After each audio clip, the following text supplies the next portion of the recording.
Oke, Anda kembali di dua sisi, kita masuk ke segmen ketiga, berarti waktunya pertukaran pemain, Pi. Substitution nih. Substitution. Pergantian Bang pemain. Ade, Boleh silakan Pak Teguh dan Mas Nurholis. Kita waktunya ingin pergantian mengundang pemain. Bang Pizarro Ghazali.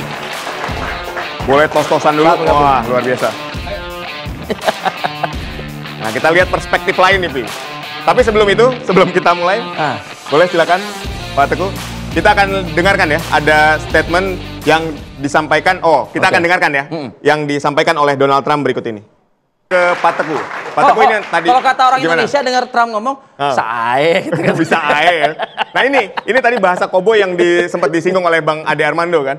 Anda melihat statement Trump ini seperti apa? Mendengar statement Trump barusan? Sae juga dia nyari. Dengan mic-nya. Silakan mic-nya boleh. Ini ibarat main bola babak kedua.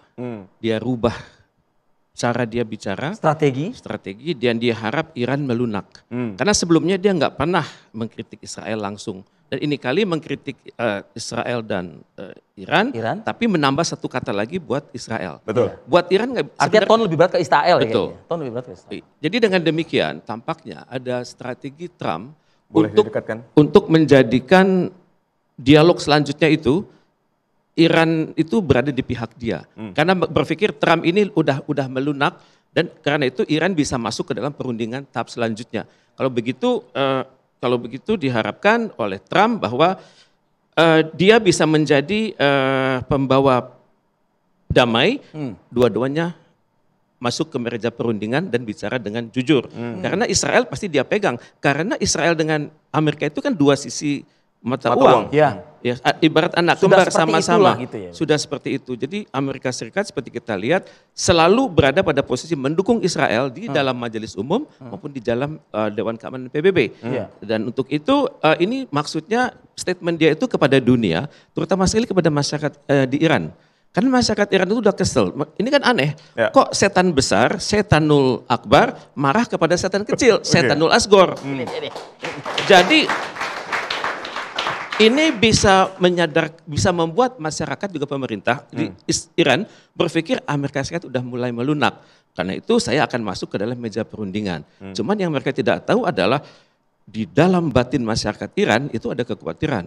Kekhawatirannya adalah greater Israel itu. Pertama, Israel itu akan makin meluas dan menguasai sebagian besar Timur Tengah, melewati batas-batas Sungai Efrat dan Sungai Tigris. Oleh Iran. Ya. Dan peta itu sudah dibuat tuh, the greater Israel. Sudah ada dan peta itu memang tidak dibuka pada publik, tapi kalau pemikir strategi sudah melihat peta itu ada. Dan Israel selalu maksudnya itu, sebelum peta itu jadi, maka lingkungan saya itu harus saya netralisir. Caranya bagaimana? Ya saya bikin tidak stabil. Ya misalnya Suriah sudah kan, kemudian Irak juga sudah. Jadi kalau nggak bisa saya bikin stabil, pemimpinnya itu saya ganggu terus. Dia kan baru ini mengangkat secara de facto mengangkat seorang kader untuk memimpin Iran di masa depan kan, namanya Reza Shiruz. Reza Shiruz ini adalah anak dari Syahansyah Muhammad Reza Pahlavi Aryamer yang meninggalkan Iran pada tahun 1979. Jadi sekarang intinya Reza Shiruz ini adalah diharapkan untuk menggalang solidaritas. Karena di dalam masyarakat dimanapun ada, dimanapun negara selalu ada kan, pro, kontra, kemudian yang ambivalen kan. Kemudian ada yang kecenderungan ambivalen bisa ke pro, ambivalen bisa ke kontra. Ini yang dia coba garap. Kemudian untuk masyarakat Iran yang sangat anti Israel itu ada terapinya sendiri. Misalnya lewat public diplomacy. Mungkin akan secara bertahap dibuka bahwa mereka ini adalah pemimpin Anda tapi tidak demokratis. Kan bukankah Netanyahu sudah langsung berbicara kepada masyarakat di Iran. Saya bersama Anda, kita sama-sama menghendaki perdamaian, menghendaki kemuliaan umat manusia. Dan untuk itu kita sama-sama tahu siapa yang menentang ide ini. Itu pemimpin Anda. Karena itu turunkanlah pemimpin Anda. Kira-kira begitu statement dari Netanyahu. Menurut Anda, sebelum saya ke Bang Pizarro, siapa otak intelektual di belakang Reza ini? Reza yang mana? Ada Reza, saya juga Reza Shiruz. Bukan Reza Shah yang jelas ya? Reza Shiruz. Coba kita lihat pergerakan dia sebulan terakhir. Dia sangat akrab dengan kalangan Uni Eropa, sangat akrab dengan Amerika Serikat, dan dia datang ke tembok ratapan. Dan dia menunjukkan betapa khusyuknya dia berada di situ. Jadi patut diduga pemimpin ini disupport oleh kalangan-kalangan tukang tersebut. satenya ya berarti jelas siapa kan begitu ibaratnya. Anda Bang Pizarro? Silakan Bang. Ya, menurut saya ini nggak mudah untuk menyeret kembali Iran ke meja perundingan. Karena Iran sudah tidak percaya lagi adanya perundingan nuklir dengan Amerika Serikat. Walaupun Trump mencoba untuk membawa Teheran untuk kembali bernegosiasi, berdiplomasi, menurut saya ini bukan hal yang mudah. Kenapa? Karena sebelum terjadinya serangan Netanyahu, kita ingat ya, sudah hampir ada kesepakatan negosiasi nuklir. Sudah ada kesepakatan antara utusan Amerika Serikat untuk Timur Tengah, Steve Witkoff, dengan Menlu Iran, Abbas Agakci, untuk dilakukan 4 kali pertemuan negosiasi nuklir. Tapi ini kan dibajak sama Netanyahu dengan melakukan serangan terhadap Iran. Dan Netanyahu juga sangat paham, beliau ini memang pemimpin licik tapi pintar. Dia tahu inilah cara untuk kembali dia mendapatkan dukungan internasional dari sekutu-sekutu yang udah mulai melipir nih, udah mulai berjarak. Prancis kan mau mengakui Palestina, ya. Ketika ke Indonesia. Iya, gitu. Kemudian Inggris juga katanya kan sudah memberikan sanksi menunda negosiasi perdagangan bebas dengan Israel nih. Nah, cara membuat dia merapat ya dengan menyerang Iran. Dan Netanyahu tuh udah paham, ya. Prancis, Inggris, Kanada ini paper tiger. Ini macan kertas, ya. Ini dia nggak bisa lepas dari koalisi dengan Israel maupun dengan Amerika Serikat, ya. Dan kemudian ini juga cara Netanyahu, itu tadi Bang Ade benar mengatakan, ini lagi rame kan sebenarnya di internal Israel ya, undang-undang wajib militer untuk Yahudi Ortodoks. Selama ini kan Yahudi Ortodoks seperti manusia setengah dewa. Dia tidak boleh diikutkan dalam wajib militer. Padahal sekarang orang-orang sipil di Israel itu wajib militer.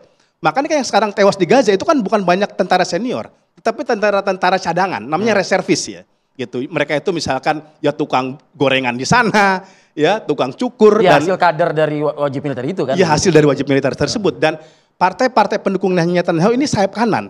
Kalau undang-undang ini diketok palu, disahkan oleh kabinet Netanyahu, mereka akan menarik diri dukungannya terhadap Netanyahu. Baik. Jadi tadi Anda katakan bahwa bahwa Iran ini sudah tidak percaya lagi ke meja perundingan membicarakan soal nuklir. Tapi kan mau nggak mau hari ini Iran ditarik ke arah situ. Apa alasannya? Sehingga gencatan senjata maupun ditarik ke meja perundingan juga dilakukan oleh Iran hari ini. Iya, karena Iran pasti sekarang sudah sepakat nih. Sepakat sekarang hari ini parlemen Iran mengetok palu, ya, mengesahkan undang-undang untuk menunda kerjasama dengan IAEA. Badan Energi Atom Internasional. Ini kan membuktikan, ini juga menjadi salah satu jalan untuk Iran, ya, untuk melepas dari perjanjian NPT. Jadi harga tawar gitu ya? Iya, itu menjadi harga tawar dari Iran terhadap Amerika dan Israel. Dan daya tawar kedua ialah ini mulai mendekat, memperkuat hubungan dia dengan Rusia dengan Cina. Betul. Makanya kemarin Abbas Agakci itu ketemu kepada Putin. Menlu dari Iran, betul. Kepada Putin, apa? Minta senjata. Ya, karena kan rasional. Iran itu kan ngomong gini ke Putin. Anda ketika perang sama Ukraina, kami suplai drone Shahid. Itu drone canggihnya Iran. Kami suplai untuk perang Anda melawan Ukraina. Sekarang apa timbal balik Anda kepada kami? Seperti itu. Itu yang sebenarnya akan mencoba dirayu oleh Iran terhadap Putin. Bukan tidak mungkin ini akan dilakukan. Tapi problematikanya kan, Putin kan menikmati nih perang Iran melawan Israel. Dia tuh menikmati perang ini secara panjang. Kenapa? Perhatian Amerika berkurang ke Ukraina. Sekarang Zelensky ngeri-ngeri sedap. Gara-gara perang Iran sama Israel, nggak ada lagi tuh bantuan kepada Ukraine. Stop seperti itu. Ya? Stop kepada Ukraine. Kemudian ini jangan lupa, serangan Amerika kepada Iran ini juga pesan kepada Cina. Ya, bahwa pertarungan mereka, pertarungan di antara mereka ini sebenarnya pertarungan geopolitik. Sama seperti ke India menyerang Pakistan. Ini kan restunya Amerika untuk memberikan pesan kepada Pakistan, Anda jangan dekat-dekat sama Cina. Seperti itu ya. Makanya ini bukan tidak mungkin akan menguat nih aliansi sekutu geopolitik antara Iran, Korea Utara, Rusia, Cina dengan blok Israel, Amerika dan Uni Eropa. Baik. Pak Reza. Silakan Pak Reza. Tentunya pihak Barat itu ingin menarik Iran ke dalam meja perundingan. Tapi Iran punya standar yang tinggi. Sebelum saya berunding dengan Anda, siapapun Anda, ada prakondisi. Prakondisi Anda ngaku dulu Anda yang nyerang. Sesuai pasal 51, maka saya berhak mempertahankan diri. Pihak pasal 51 dari piagam PBB kan. Berhak mempertahankan diri, mempertahankan namanya territorial integrity and sovereignty, dan saya balas. Itu dulu, jangan Anda lihat saya menyerang Israel, jangan Anda lihat saya menyerang pangkalan Amerika Serikat di Timur Tengah, tapi saya diserang, saya wajib mempertahankan diri, itu satu. Kemudian prakondisi ini namanya. Prakondisi. Prakondisi yang kedua adalah, kalaupun nanti kita mau negosiasi, saya minta tambahan satu syarat, yakni Palestina harus ada di situ. Harus menuju kepada pembebasan Palestina, Palestina menjadi merdeka. Masuk dalam klausul. Masuk dalam klausul. Dalam hal ini Iran sadar, sangat sulit untuk melihat Palestina merdeka, walaupun kita mengatakan dalam setiap helaan nafas Indonesia ada Palestina di situ kan. Syarat merdeka itu kan menurut syarat negara itu kan dalam konvensi Montevideo tahun 31 pertama ada wilayah. Wilayahnya makin kecil dari tahun 48 sampai sekarang wilayah Palestina itu dari gede jadi sangat kecil. Betul. Itu kemudian syarat penduduk Palestina tuh udah makin kecil, terpencar-pencar. Terpencar-pencar dan seringkali kita nggak tahu ini Palestina yang mana gitu. Dan yang ketiga adalah kemampuan mengelola negara. Kemampuan mengelola negara sudah semakin kecil karena target pembunuhan dari Israel adalah wanita dan anak-anak dan generasi muda. Terserah you bawa senjata atau enggak, tapi Anda berada dalam target thermal saya habiskan. Baik, Pak Teguh, tapi apakah Israel akan menerima syarat prakondisi yang begitu tinggi tadi yang diberikan oleh Iran? Untuk sebuah perundingan biasanya syaratnya ditinggikan dulu. Nanti tahap kedua akan ada tarik ulur. Negosiasi. Tapi Iran adalah bangsa yang besar, bangsa Persia. Kita dari Indonesia taunya Persia itu kan Salman Rushdie. Bukan, siapa namanya itu? Salman Al-Farisi. Itu kan orang Persia yang punya intelijensia tinggi, bikin strategi pertahanan kan. Jadi dan masyarakat Iran itu adalah masyarakat yang sangat mampu membangun teknologi asli. Jadi kalau dia kerja sama Rusia itu bukan hanya kerja dan menyamakan, enggak. Dia cari filosofi dari teknologi tersebut dan dia bangun di negaranya. Dan jadi jangan kaget kalau dia punya peluru kendali yang bikin Rusia kaget, Amerika kaget, China pun kaget, apalagi Israel. Juga kemampuan dia menjaga rahasia itu luar biasa. Jadi permintaan yang tinggi itu at all cost ya harus dipenuhi begitu. Kalau Iran ya, karena bagi dia ini Berarti buntu dong pertemuan ini nanti. Tentunya nanti akan ada penyesuaian kan. Tentunya nanti akan ada diplomasi di PBB dan untuk itu Iran akan bernegosiasi terus. Dia mencoba menggait simpati masyarakat internasional. Aku ini yang dizolimi kok, jangan aku dituduhin terus.